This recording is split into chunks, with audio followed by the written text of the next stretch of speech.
Welcome to Partners in Law. This is brought to you by the Cebu Lady Lawyers Association in tandem with Philippine Earth Justice Center. I am Nina Estenzo. I am with the Philippine Earth Justice Center campaigns, filling in for Attorney Joy Argalion. Our PJC lawyers are out on the ground for the full implementation of your environmental laws. So tonight, we are going to be talking about PJC youth-led campaigns. And as such, we are joined by our PJC partners in youth governance, very critical players for the youth of Cebu City, belonging to the two biggest barangays of Cebu City. First, we have SK Chairman of the biggest barangay of Cebu City, of Barangay Guadalupe, Honorable Matt Estenzo. Hi, Matt. Thanks for joining us. Good evening. Hi. And we also have the second biggest barangay of Cebu City, SK Councilor, Honorable Yankee Caburnay. Hi, Yanks. Yeah, good evening. Hi. Hello. Hi, Nice guys. meeting you. Honorables, thank you for joining us today. Thank you for So inviting we us. are going to be talking about youth-led campaigns in particular for PEJC, and of course with focus on the two biggest barangays of Cebu City, right? So maybe we will start to humanize first the positions that you hold, or you being in the positions that you hold. So maybe tell us a little bit of something about yourself, Matt. First of all, I'm Matt Estenzo. I come from Barangay Guadalupe. It's the biggest barangay. We have around 70,000, more or less, of a population, with 15,000 registered voters for SK. And with that, I have a big task to carry on. And it has been quite a few months because we've been doing a lot with the very tedious requirements as mandated by the SK Yeah. Reform Act. Yeah. But before that, what is your back? Tell us a little bit of your background. You are in the health space, right? Yes. Being a nurse or studying to be a nurse. Yes, a student nurse at the Yes. moment. I am currently studying Bachelor of Science in Nursing in Cebu Normal University. I'm graduating this May 31st, so almost na. Yeah. And I've been part of the student council since around grade 1, and I come from a family wherein we're really involved in student council and outside as well. And prior to joining SK, I was a volunteer in Barangay Guadalupe since the pandemic, 2020. And with that, I got immersed in the local scene in our own barangay. Yeah. And that's how I got here. So this is your first term in government, in essence. Yes. Yes, but you have constantly been volunteering in public service beforehand. Yes. Yes. Okay. So another first termer, and thank you very much for that one. But another first termer also we have for Barangay Tisa, Yes, our honorable definitely. SK Barangay Councilor, Yankee Caburnay. Tell us a little bit of something about yourself and how you got to the position you're in. Yes. Definitely. Yeah, so I am Yankee B. Caburnay. I am currently 22 years old and I am studying Bachelor of Science in Information Technology at CIT University.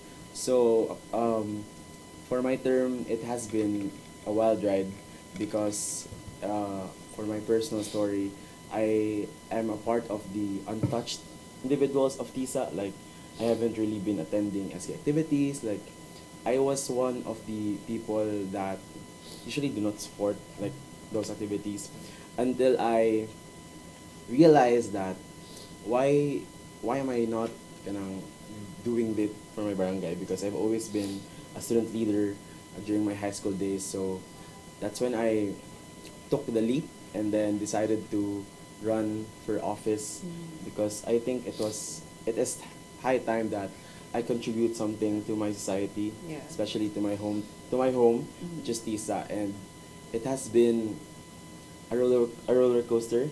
Even though we are still months in office, it has been stressful but definitely fulfilling. Yeah. I am so pleased to be with fresh blood going into the system. So I would think that you are not yet eaten up by the system yet, right? As such, how do you feel about undertaking your positions in government and belonging to the two biggest barangays, considering you have about 80 sitios, or how many sitios do you have? More or less 80 to 84. Yes, and TISA has 84. 84 Yes. sitios, right? So how do you not get overwhelmed, especially as first termers in office, considering the scope for youth governance that you have? On my end, in Guadalupe, even though it's a big barangay, we have a huge network of youth volunteers, which makes the load easier. because it's really nice to know and nice to meet these youth that are actually interested in serving our barangay, even without positions. Yeah. And that's really good to know that leadership and service is not defined by positions alone.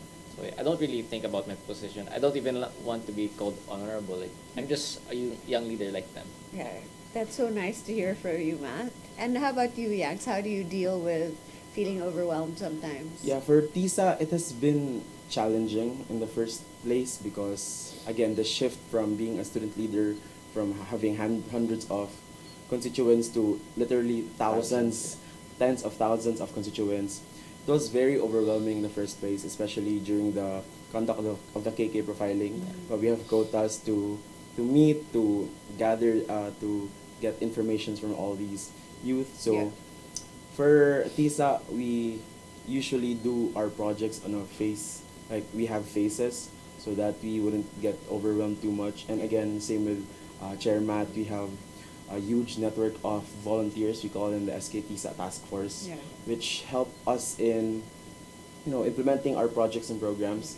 Actually, just very recently, my resolution on establishing the SK TISA Task Force. We currently have over 40 plus volunteers already, and it's really a great help. Yeah. Especially our upcoming summer league is this week actually. Yeah. Okay, so there goes the paligas. Yes. Okay, but going into speaking about volunteers and your task force that are formed to service the youth in your barangays, one of the 10 key youth participation aspects in your governance is active citizenry, right? But yet earlier you mentioned that yes, you were a student leader, but somehow you were apathetic to governance, right? So coming from that apathy to now seeing your task force and your formidable set of volunteers catering to the youth in two of the biggest barangays of Cebu City, how do you engage them in active citizenry and that being part of your task, to achieve as SK leaders? On my end in Guadalupe, it's quite a challenge really. It's still the same as well. 84 cities, that's no big, that's such a big thing. And with that, in SK Guadalupe Council and our administration, we really envision to have an SK Council that empowers our youth leaders down to the city level, to the grassroots level. And with that, along with the National Youth Commission, there's the registration of youth organizations. Yeah.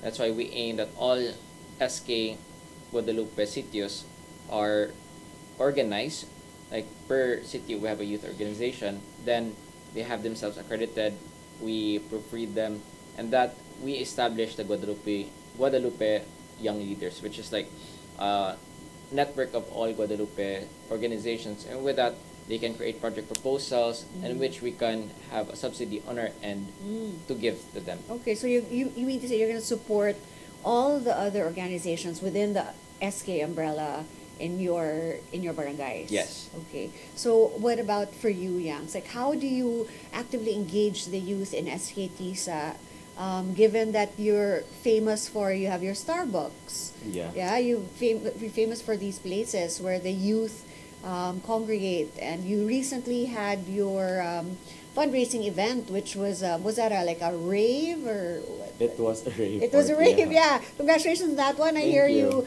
fundraised really well. So is that part of your youth engagement for active citizenry? As the chairman of the Committee on Active Citizenship, it's definitely a challenge, again, because with our 10,000 constituents, you really don't know what kind of activities these youth really wants and really need. Yeah. So we conduct like that entertainment programs, and of course, similar to Barangay Guadalupe, we also have the TISA Youth Development Council. Yeah. So we aim to empower our CTO leaders, Yeah. CTO youth leaders to become progressive and to be very active in terms of their projects Yeah. and programs. So actually for TISA Youth Development Council, we aim to help them as well financially if we can. Like we have city subsidies Yeah. for the youth organizations, and our my very main what do you call this? My very main target for these youth organization is to be accredited in Yeah. Europe. So it would be definitely a good thing. if- Yorp is. Europe means It's the youth organization registration of the NYC. Oh, the one you mentioned Yes. earlier. So you have 10,000 constituents. You are serving how many in Guadalupe? Or more or less the same, because we have 15,000 registered. And 15? Yeah, that's just the registered Okay. ones. Yeah. Yeah. So given that number of youth you have to be in service for, how do you organize the vision of leadership that you have? So I hear you are two of the first approved Cebu Barangay Youth Development Planners. Comprehensive barangay. Yes. Yeah. So congratulations, first of all. Yeah. Thank you. Yeah, two of the biggest, but also two of the first to complete the Barangay Comprehensive Youth Development Plan. So would you like to tell us about that, catering to your 15,000 and 10,000 strong Guadalupe and Tisa youth? Yes, the Comprehensive Barangay Youth Development Plan is a 3-year rolling plan that addresses the different youth development concerns identified in the 10 different areas of youth development. And with that, we have to meet with our different city representatives. Like, we ensure that all CTOs, all 84 CTOs are represented. And we met with them, we gathered with them, and with them, we planned the different PPAs or projects, programs, and activities to address the different youth development concerns. And it was quite a challenge because in the 3-year rolling plan, we really have to address 10 different areas of youth development concerns, and we have a limited budget as we only get 10% of the barangay funds. And that's why, in coordination with our Katipunan ng mga Kabataan, our KK, we really made it to a 3-year rolling plan despite our budgetary limits. Yeah. So when you say the 10 aspects of youth participation, would you like to tell me a little bit about the 10 aspects that you guys, like what are your top 5 priorities, and so are yours maybe, of the 10? To share, the 10 different areas of youth development are as follows. We have our governance, we have our health, education, economic empowerment, active citizenship, social inclusion and equity, security, peace building and security. We have our environment, agriculture, and not Health? economic empowerment. Economic empowerment. Yes, Yeah. we have those 10. Okay, same as with TISA as well, right? So really, but I just can't say enough. Congratulations, and for being one of the first couple of barangays to submit your completed rolling barangay youth development plan. Yes. Now, the 10 aspects of your leadership and youth participation have to be covered. Those that you mentioned, Yes. right?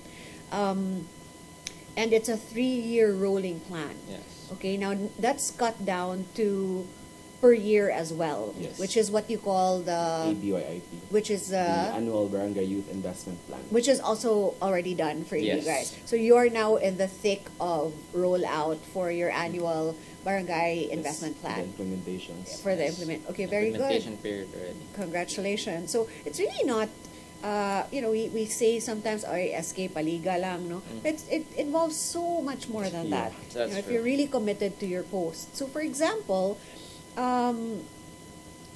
all that the amount of effort and assemblies that it took for you guys to come up with your barangay youth development plan speaks to me most, like it sounds like a bottom up kind of approach where Sure. you really do go down Yeah. to the ground, talk to your constituents, and ask for what they need pertaining to each of the 10 aspects of youth participation.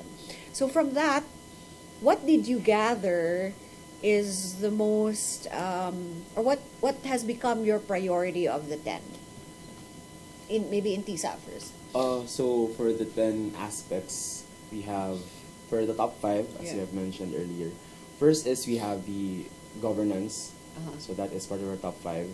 We also have active citizenship, education, environment, and economic empowerment. So Okay. these five are what we have gathered from our KK, from consulting our KKs, because they have been vocal about these issues, and we are so happy about it because the more they're vocal, the more we can create PPAs, and the more we can um, create more solutions to the existing problems in Barangay Tisa. Yeah. So those are our five. All right. So before we go into barangay's priorities in youth participation, let's probably hear from our partners and pause for a break. We'll see you in a bit.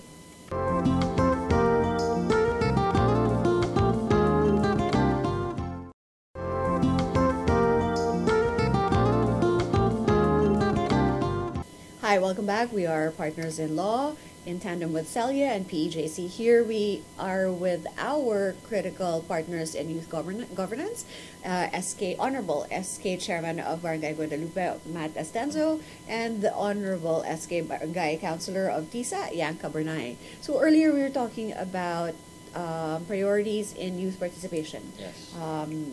Yang had mentioned five of TISAs, and what would be the priorities for youth participation for Guadalupe? After concurring with the KK, in virtue of consultative servant leadership, we were able to identify the top five youth development concerns. And with that, we prioritize governance, namely, governance is number one. We have identified health as well. Being a champion of health, coming from the medical background, as a nursing student, graduating nursing student, I have immersed myself in the different areas of the city hospitals themselves, public hospitals. I could really see that we really need access to health services. That's true. So we have health for second. We also identified education, especially for the youth. So we'll be trying our best to cater as much as possible to our different young individuals, so that could help them in regards to education. We also have our environment. As we are environmental champions here, three of us, we made sure to include environment as our top five.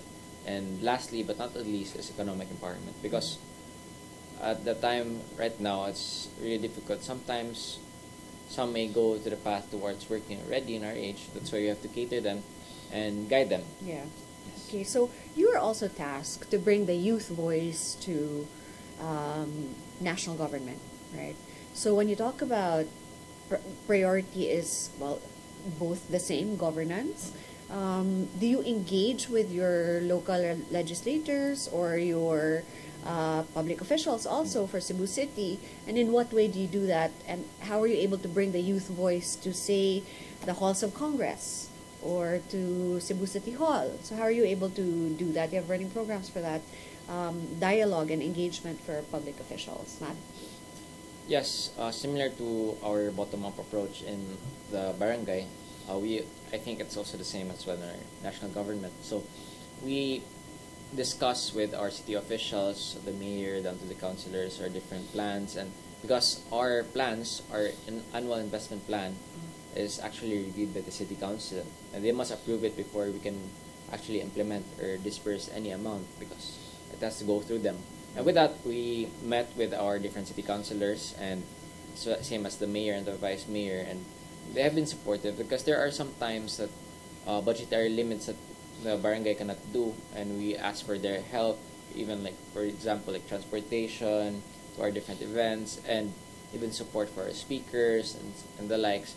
And also for our congressman in the South District, we're both from South District. You are with Congressman Edu Rama. Yes, All right. Congressman Edu Rama has very been supportive of us, especially in Barangay Guadalupe. And recently, we were given 1,000 educational assistance slots for Barangay Guadalupe, and that's our really big need. And which also hits the top concern of education. yes, Yeah. and I'm really grateful to Kong Edu that was able to provide us with such assistance for Guadalupe youth. Yeah.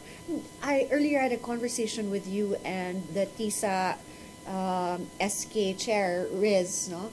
And you had mentioned about how happy, just echoing from Matt's sentiment, how happy you are with Congressman Rama that he does come and engage and really listen to the voice of the youth. And there was a legislation that he had authored coming from that conversation we had with Riz about education, and you had authored some sort of legislation. I think that was the on the entrance, no, no tuition Fee fee. increase.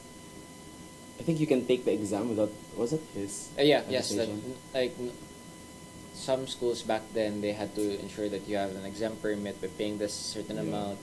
Then like with the legislation, Kong Edu Pass, you can still take the exam.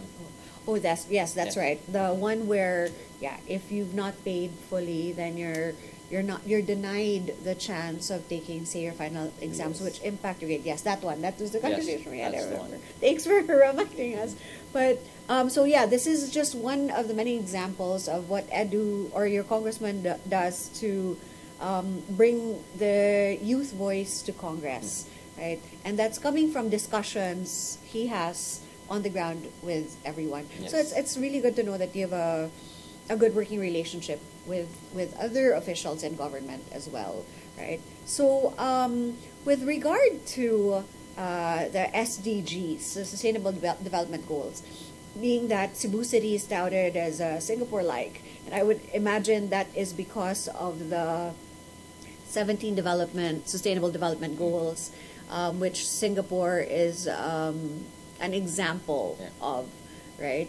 And I would think that's probably, that is my take on what Singapore like is. Yes. The infrastructure targets. So with regard to the SDGs, one of the 5 pillars is partnership. Yes. Right. And you've recently signed a tripartite agreement with the Philippine Earth Justice Center and the University of Cebu College of Law, with each of your barangays and the SK Council of those barangays, right? So, what do you hope to achieve from that partnership agreement with PGC and UC College of Law, Matt? On our end in Barangay Guadalupe, it's true that we must partner with our NGOs, with our CSOs, because the government cannot do it alone. So with these private individuals who are really eager to help our society, it's a must that we must go into black and white partnership with each other. And what we aim to do in our end, as previously discussed, we aim to create environmental champions that really goes to the field, that's really being exampled by our Philippine Youth Justice Center.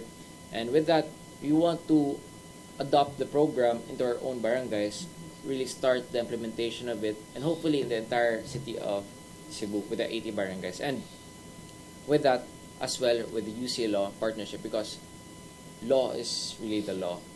It's either you are in favor of it or it's really against you. So what we must take note is that the youth can sometimes be ignorant of the law at times. And what we aim to do is really enlighten them, empower them, and educate them about what law that protects them, especially. Yeah, because knowledge really is power. When you have an electorate that is knowledgeable and educated, then it's a little bit, it's a bit more of a challenge to kind of misinform them or lead them astray, and especially that you need that for your active citizenry, right? What do you hope to achieve with your tripartite agreement you recently signed with Yes. TISA and PJC and UC Law? So this advocacy really started for me when I joined the first Kinayan Summit in Bantayan Island, where I met Miss Nina Estenzo. So when I got the position in the council, I know that this platform will definitely help me boost my advocacies, Yeah. especially in my own barangay. So for the partnership, we really hope to, again, we want to become the catalyst of change in Barangay Tisa, because for the past years, the environment hasn't really been prioritized. So as part of the new SK Tisa Council right now, we want to address that issue, because there have been multiple reports of like environmental issues in our barangay. So we really want to become, the people that can make a change in our barangay. So we want to, again, empower the youth, of course, all the sectors, the LGBT, the women, the PWDs, and the out-of-school youth. We want to encourage them to be a part of us in preserving the environment of TISA, because we have different priorities as well.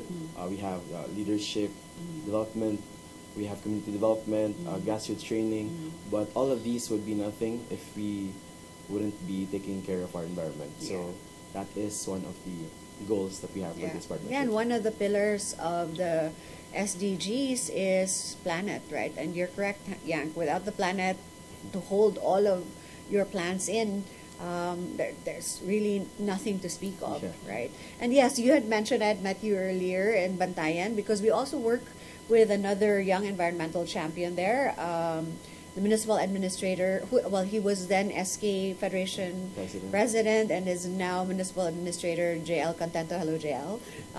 And yes, we did meet for one of the Kinaiyahan summits organized by our environmental champion there.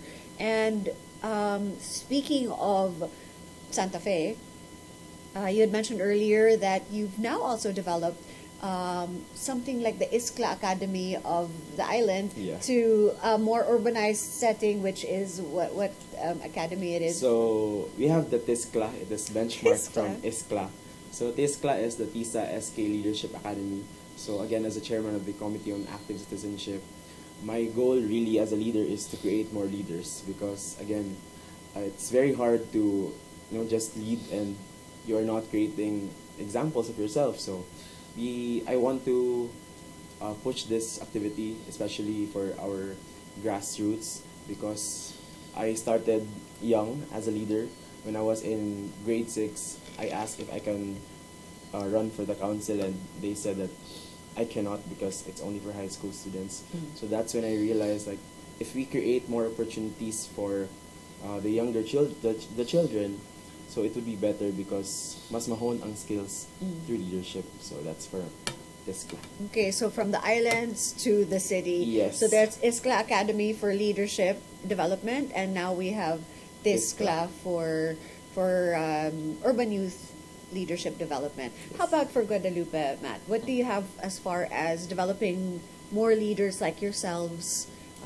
What do you have up your sleeve over there? So similar to Iskla, we also have You Lead Guadalupe. Lead? Yeah, You Lead. You Lead stands for Young Leaders Advocates for Development. And with that, we aim to not only tap the student leaders of our different public and private schools in Guadalupe, but also the city leaders and as well as our Boy Scouts, our LGBT community, all different sectors, even our fraternities. We talk with them, including the different fraternities in our barangay. And we make sure that we get to have a town hall meeting, and then we really need to consult with them. And as mentioned earlier, once they are able to be accredited and registered as a youth organization, we already have that subsidy planned for them for their project proposals, and it must align with the different committees, like in the 10 different areas of youth development. It must align to them, and then see to it that the implementation really goes to the city level, like that the city youth would really feel that yes, there's really something being done here. Like that's one priority concern of the SK is the youth apathy. Sometimes back then, before I was volunteering, I didn't really know like what's really going on. How am I able to join certain SK activities or the like? But yes, we really must go down to the city level. So, when they kind of crafted the 17 SDGs, they spoke to about 10 million people all over the world. And then they hit also the marginalized women, children, farmers, so the LGBTQ gender groups. So bringing it down to the barangay level, how you foster inclusivity, as you had mentioned earlier, in your leadership development academy.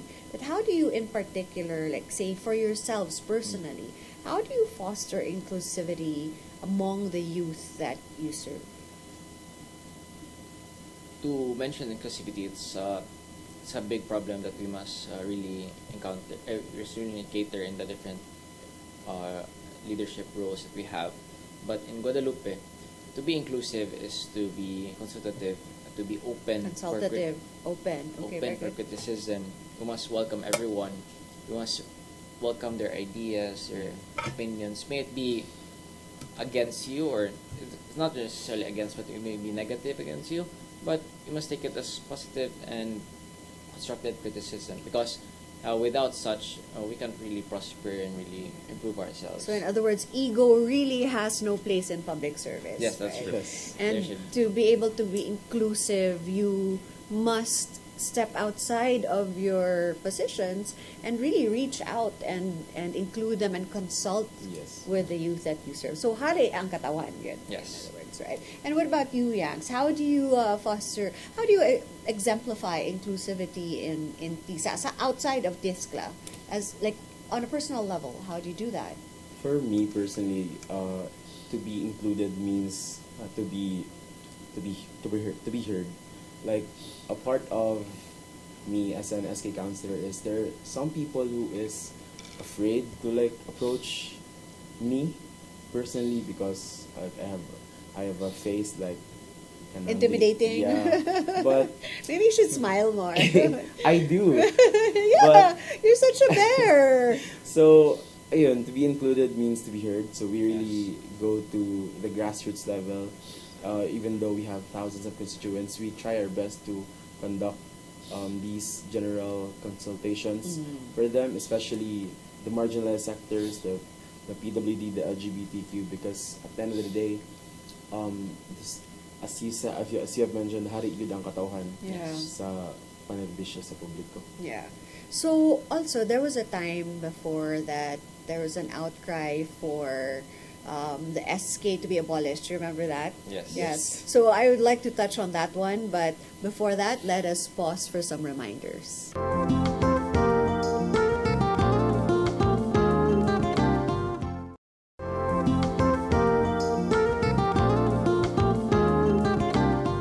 Welcome back to Partners in Law, and we are heavy in discussion with our youth leaders here in this youth-led campaign thrust of PEJC and CELIA. We have Matt Estenzo, SK Chairman of Barangay Guadalupe, and of course, Honorable Yankee Caburnay of TISA. So we were talking earlier about the once a public outcry for the abolishment of the SK, right? For a lot of reasons. I mean, you know, there are also some officials that really have given the SK a bad name. There might still even be some now in office that are, you know, highly questionable, right? So, what are your thoughts on the importance of the Sangguniang Kabataan at present, right? And relative to how some people believe it should be abolished. Okay. So for me, I've heard about that, and especially during the campaigns last year, there were still some people pushing for the abolishment of the SK. To be very honest, if you actually take a look around SKs, it really isn't just paligas. Like it's not just about the sports. There's so much happening on like on the background, Back end, that we the SKs go through, and to abolish the SK is literally just to abolish the SK is to remove the voice of the youth, because at the end of the day, for if you only have the barangay council, they have so many constituents to attend to. For TISA, we have tens of thousands as well. So being the voice, being the representatives of the youth of barangay TISA really is an important aspect, especially in our community, because again, the youth needs the voice, and we become the voice for them. Okay, so what are your thoughts on being a very capable youth representative within the Barangay Council, legislating for the youth, Matt? Well, being able to represent the youth in our own barangay council means a lot, because we are entrusted by the voice of our constituents, and we must ensure that we are active in creating these resolutions, helping crafting our barangay ordinances that are relevant to the youth as well. And though at times some may not be really relevant to the youth, but we must ensure that the youth are included in the topic, that we are not left out, that the youth are heard. Yeah. So you guys are going to be part, or are part of the Barangay Council, no, that represent the youth voice, as you would say, Yank. And so going back to your partnership with College of Law to the Office of the Legal Aid. In what way do do they do the subject matter experts aid you in crafting legislation that would impact the youth that you serve? I hear you are now in planning for the write-up of your youth environmental codes. Yes, Yes. Yeah, yes. yeah. So where are you in that now, Matt? So similar to Santa Fe, which is really the best benchmark for Yeah. environmental practices. Yes. We were there when they launched their environmental manual, Yeah. enforcement manual, and with that, we could really do the same as well in our barangays. And through the SK, through the youth, as well as through the SK chairperson, the barangay council, we could really work on crafting our environmental code for our respective barangays, Yeah. really catering to the different environmental issues and matters at hand. Yeah. So it's nice that you also mentioned Santa Fe because yes, I would have to agree, but also the circumstances surrounding why that is such an ideal situation as far as governance and the environment is concerned is because everything is aligned. Everyone is aligned Yeah. from the executive to legislative to down to the barangays and the youth and the private sector.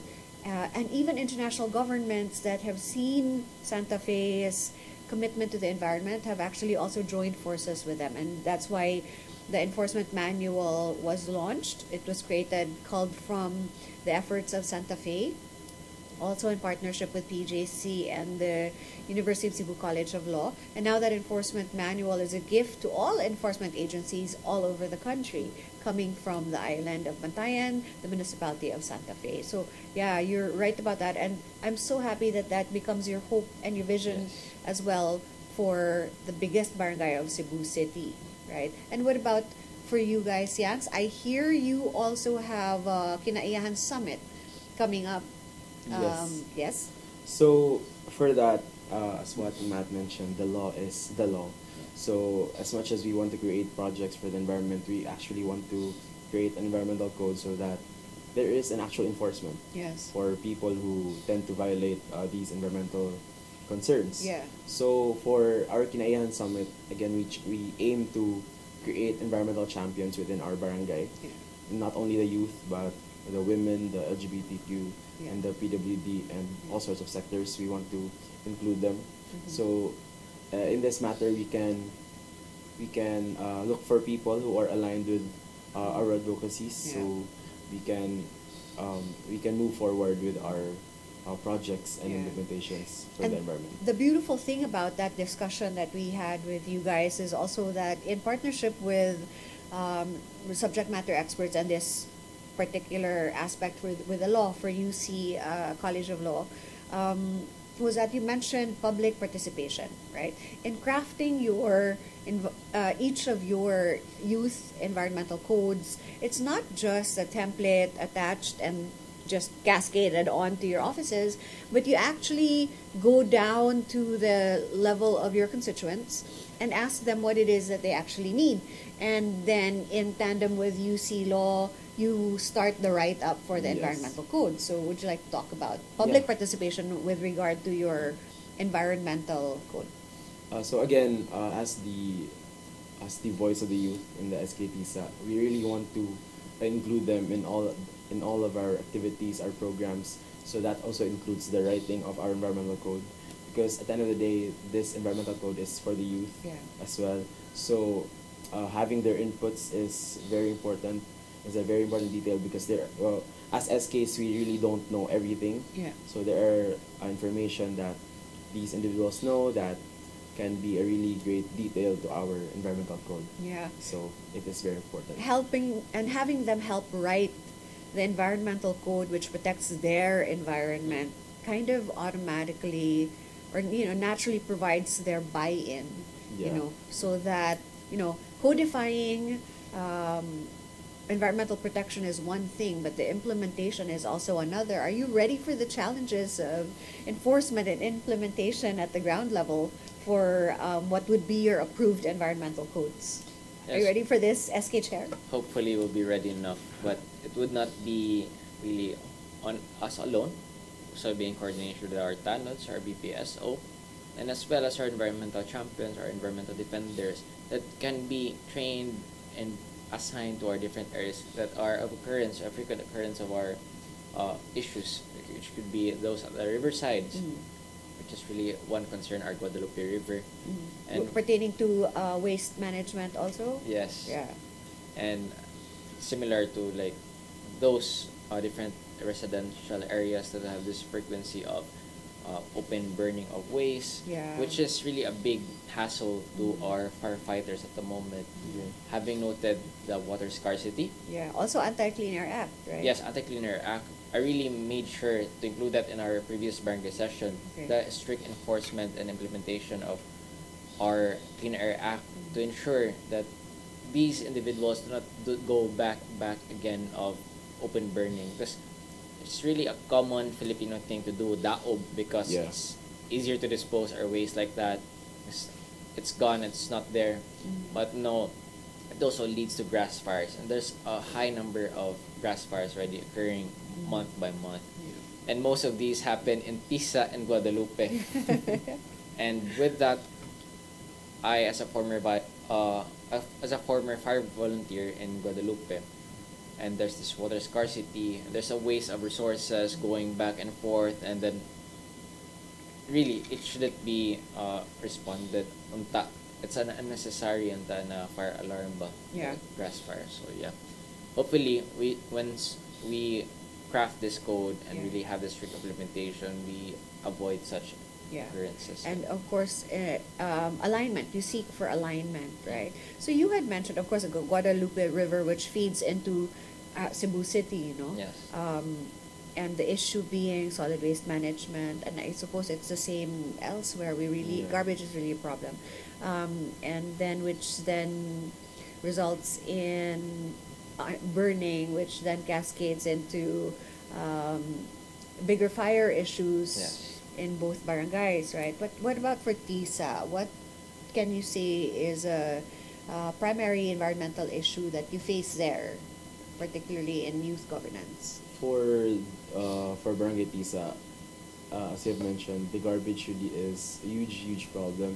We also have rivers in Barangay Tisa that are clogged with all the waste that has been dumped by the people there. Yeah. So as a challenge to the SK, we really want to create environmental champions so that in the future we can have more people that are concerned with the environment.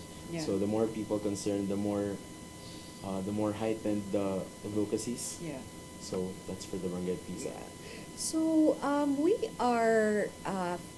we have something scheduled on an interesting thing. When you're dealing with the youth, it has to be dynamic. It can't be heavy laden, having come back from the lockdown, and then now they're gonna think, "Uy, problema na sa environment." So to be able to create more environmental champions, or to kind of entice them, and really it is enticing them to your cause, it has to be dynamic. It has to be fun, right? So we have something. I'm so excited about, scheduled on the 1st of the month, with 2 of your barangays participating. And this is really talking about creating more environmental champions. So would you like to talk about it a little bit more, about our June 1 summit between barangays Tisa and Guadalupe, Matt? On our end in Guadalupe, as remember, the elections was just fresh, just Yeah. like less than a year ago, and then we really saw that in these different candidates, everyone is really deserving to be part of the council. However, even though that they lost, we're giving them an opportunity to really serve as well. It's like we are seeing them as leaders alike, and working hand in hand with similar to Barangay Tisa, we had 4 different lineups during the election, and only 8 get in, right? Yeah. So with that, we really tapped with them, partnered with them to see that yes, we can still work on it, work together, and that there should be no colors in politics, especially in the youth. Yeah, I love that. So you are therefore the true unit team, because in Guadalupe, I had met your council as well, and I was so happy to hear that you all come from about the 4 different slates. Yes. Right. and you are a conglomeration of all four. And you have a really nice working relationship. I saw it firsthand, Yes. right? So for June 1, you're saying that the leaders you've tapped to join the PJC SK Environmental Champions Program are also coming from the different four slates that Yes. ran? Different slates and their volunteers, because they're very active volunteers present in 4 different slates Okay. during the election. And why not like capitalize on their potential to Yeah. serve, especially in this very big issue that encompasses the entire Yeah. barangay. I really appreciate that because who you put into the June 1 program would have to bear your trust because these are your force multipliers on the ground, right? And so it's so commendable that you're asking those not necessarily politically allied to you, but that's your way of joining them into really what is a universal cause, which is the environment. So hey, good job, you. Okay, and what about you, Yang? So what do you have going for June 1? Any preparations TISA is already Yes. doing for our So, leaders? For Barangay Tisa, to mention, our Sidlak Games is upcoming. Yeah. We have gathered more than 2,000 athletes, 2,000 youth who are going to play for our league. Yeah. So from these youth, we have identified like certain people who are advocating for the environment, because before they play in our league, we have mandatory activities for them so Yeah. that they would participate in our projects. So we have cleanup drives, we have Project Siga, that is Suga Inubanan sa Giya sa Adlaw. Yeah. So that is creating a recycled fluorescent lamp for the household. Okay. So through these athletes, through these people, we have identified people, and we are currently still looking for more people to join our June 1 event. Yeah. So June 1 is actually an event designed for two of the biggest barangays of Cebu City where their identified youth leaders will come in and be capacitated in the sciences, in the law, the protection that environmental advocates have in the law for they will be taught what strategic lawsuit against public participation really means, because a lot of our advocates out there, they are subject to intimidation and harassment just because they compel government or the rest of the world to protect the environment that they deserve. Right? So the youth who will be part of the June 1 campaign will be enabled in this one. So again, we keep saying knowledge is power. And we are so looking forward to having you guys. And PJC is also looking forward to working on the ground with you guys and getting to know the youth constituents of the two biggest barangays of TISA. So, as we are coming to the end of this really fruitful discussion, I would like to hear your words and your hopes as far as your leadership legacy is concerned, hinged on, say, maybe the most important cause we have at the moment, which is the environment. So, any words before we end, Matt? Well, we should remember that us as K officials are just merely the bridge to our young individuals in our barangay to become the champions for the environment, and that we must enable them through our trainings, through our partnership with PAGC, with UC Law, that we must really enforce, because our future really relies on our mother nature, and that we should be the ones championing for her. That's it. Yes, Yeah. thank you so much for your time today. And yes, it is definitely planet first, because without planet, there can be no prosperity, there can be no peace. Difficult to forge partnerships without a thriving earth to hold us all in. And yeah, there'll be no people to hold, right? And what about you, Honorable Yang Caburnay? So as for SKTISA, again, as I've mentioned, we really want to be the catalyst of change for this council, because for the past years, the environment hasn't really been prioritized.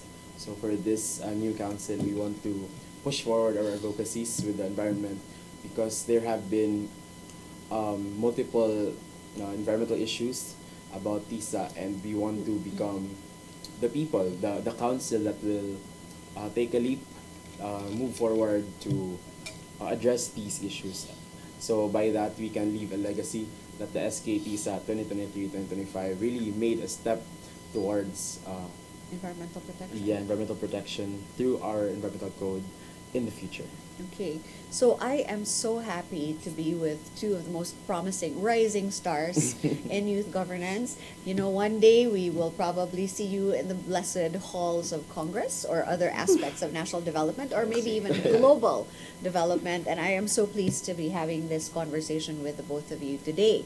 Before we end, I would like to enjoin everybody to please like and subscribe or follow the Celia page or the YouTube page of Partners in Law dash Celia, and also please like and follow the Cebu Lady Lawyers Association Facebook page, as well as the social media pages of Philippine Earth Justice Center. Do you have social media pages that they can get in touch with you for SK Guadalupe or Matt Estenzo for that matter? Yes, on our end, we have SK Guadalupe Council, and I also have a personal Facebook page for concerns directly to me. We have Chairperson Matt Estenzo. That'll be it.